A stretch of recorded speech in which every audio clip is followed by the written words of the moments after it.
नमस्ते प्यारे बच्चों। आज हम हिंदी व्याकरण का पहला अध्याय पढ़ने वाले हैं, जिसका नाम है भाषा, बोली, लिपि और व्याकरण। पढ़ाई शुरू करने से पहले मैं आपसे एक छोटा सा प्रश्न पूछना चाहती हूँ। अगर हम बोल ही न सके या लिख ही न सके, तो क्या हम अपने मन की बात किसी को बता पाएंगे? शायद नहीं। तो सोचिए, हमारे जीवन में भाषा कितनी जरूरी है। आइए जानते हैं कि भाषा क्या है और यह हमारे जीवन में क्यों इतनी महत्वपूर्ण है। आज के इस वीडियो में हम बहुत सारी नई बातें सीखेंगे। वीडियो खत्म होने तक आप भाषा का सही अर्थ जान जाएंगे, भाषा के दो रूप पहचान पाएंगे, भाषा और बोली का अंतर समझ जाएंगे, लिपि क्या होती है यह जान जाएंगे और व्याकरण क्यों जरूरी है यह भी समझेंगे। तो वीडियो को आखिर तक जरूर देखिए। भाषा क्या है? बच्चों, हम हर दिन क्या क्या करते हैं? हम अपने दोस्तों से बात करते हैं, शिक्षक की बातें सुनते हैं, किताब पढ़ते हैं और कॉपी में लिखते हैं। इन चारों कामों की मदद से ही हम अपने विचार दूसरों तक पहुंचाते हैं। इसलिए कहते हैं, जिस माध्यम से हम अपने विचार बोलकर या लिखकर व्यक्त करते हैं तथा दूसरों की बातें सुनकर या पढ़कर समझते हैं, उसे भाषा कहते हैं। अब बताइए, इन चारों में आपको सबसे ज्यादा क्या पसंद है? बोलना, सुनना, पढ़ना या लिखना? भाषा का अर्थ क्या आप जानते हैं कि भाषा शब्द कहाँ से आया?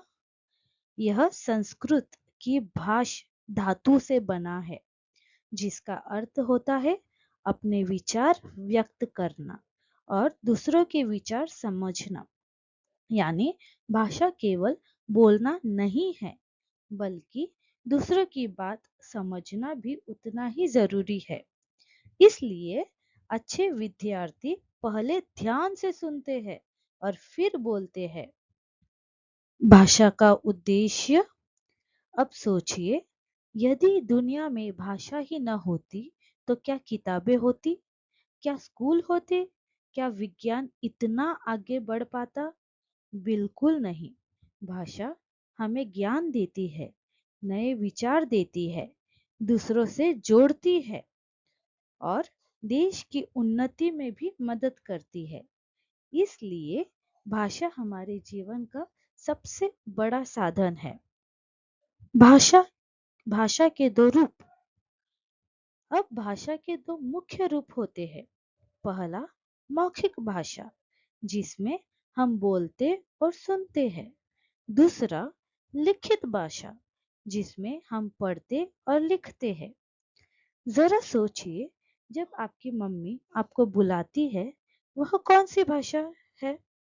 हाँ, मौखिक भाषा। और जब आप किताब पढ़ते हैं, वह कौन सी भाषा है? वह लिखित भाषा है। मौखिक भाषा। मौखिक भाषा सबसे पहले सीखी जाती है। छोटा बच्चा पहले बोलना सीखता है, बाद में लिखना। मौखिक भाषा में हम बोलते हैं, दूसरे सुनते हैं और यदि कोई गलती हो जाए तो तुरंत सुधार सकते हैं। जैसे दोस्तों से बातचीत, भाषण, फोन पर बात करना। अब बताइए, क्या आप रोज मौखिक भाषा का प्रयोग करते हैं? हाँ, बिल्कुल करते हैं। लिखित भाषा। अब बात करते हैं लिखित भाषा की। जब हम अपनी बात लिखते हैं तो वह लंबे समय तक सुरक्षित रहती है। इसलिए किताबें, अखबार, पत्र और सूचना पत्र लिखित भाषा के उदाहरण हैं। सोचिए, यदि किताबें लिखी ही न जाती तो हम पढ़ाई कैसे करते? मौखिक भाषा और लिखित भाषा में अंतर। अब दोनों में अंतर समझते। पहला, मौखिक भाषा। मौखिक भाषा बोली जाती है और सुनी जाती है।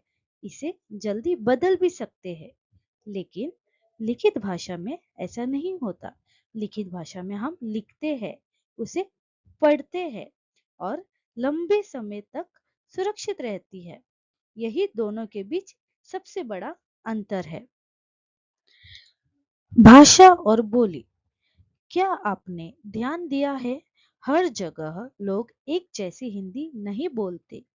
कहीं हरियाणवी तो कहीं बुंदेली और वही कहीं छत्तीसगढ़ी। इन्हें बोली कहते हैं। बोली छोटे क्षेत्र में बोली जाती है। अब मैं आपसे पूछती हूँ, क्या गोवा में सभी लोग बिल्कुल एक जैसी हिंदी बोलते हैं?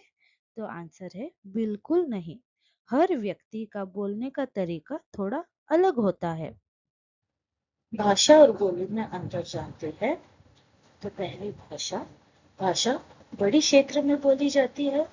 उसका खुद का साहित्य होता है, अर्थात लिटरेचर होता है, मानक रूप होता है और उदाहरण है हिंदी, अंग्रेजी, संस्कृत आदि। बोली। बोली छोटी क्षेत्र में बोली जाती है। सामान्यतः उसका कोई साहित्य लिटरेचर नहीं होता। बोली स्थानीय रूप होता है और इसके उदाहरण है खड़ी बोली, ब्रज, अवधी, भोजपुरी आदि। मातृभाषा, राष्ट्रभाषा और राजभाषा। अब 3 नए शब्द सीखते हैं। मातृभाषा, जो भाषा बच्चा घर में सबसे पहले सीखता है। राष्ट्रभाषा, जो देश के बड़े भाग में बोली जाती है। और राजभाषा, जिसका प्रयोग सरकारी कार्यों में किया जाता है। अब मुझे कमेंट करके बताइए, आपकी मातृभाषा क्या है? क्या वह कोंकणी है, मराठी है, हिंदी है या कोई और? लिपि। हम बोल तो लेते हैं, लेकिन उसे लिखेंगे कैसे, यही काम आती है। लिपि। मौखिक ध्वनियों को लिखने की विधि को लिपि कहते हैं। जैसे हिंदी की लिपि देवनागरी है, वैसे ही अंग्रेजी की लिपि रोमन है और पंजाबी की गुरुमुखी। हर भाषा की अपनी अलग लिपि होती है। लिपि का महत्व। अगर लिपि न होती तो क्या किताबें लिखी जा सकती थी? क्या इतिहास बच पाता? क्या हम आज पढ़ाई कर पाते? बिल्कुल नहीं। लिपि भाषा को हमेशा के लिए सुरक्षित रखती है। यही कारण है कि हजारों साल पुरानी पुस्तकें भी आज हमारे पास मौजूद है। व्याकरण।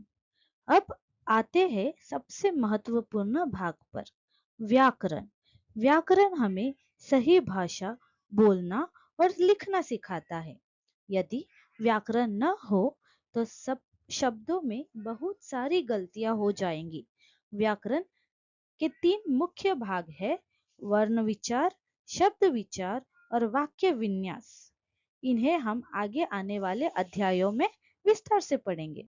तो चलिए, आज हमने क्या क्या सीखा वह दोहराते हैं। हमने भाषा विचारों का आदान प्रदान है, ये जाना। भाषा के 2 रूप है, कौन से? एक है मौखिक और दूसरा है लिखित। तीसरा हमने देखा, बोली छोटे क्षेत्र में बोली जाती है और वही भाषा बड़े क्षेत्रों में। उसके बाद हमने लिपि के बारे में जाना। लिपि भाषा को लिखने की विधि है। उसके बाद हमने व्याकरण भाषा को शुद्ध बनाता है, यह भी जाना। अगर आपको यह वीडियो पसंद आया तो इसे अपने दोस्तों के साथ साझा जरूर करें। धन्यवाद।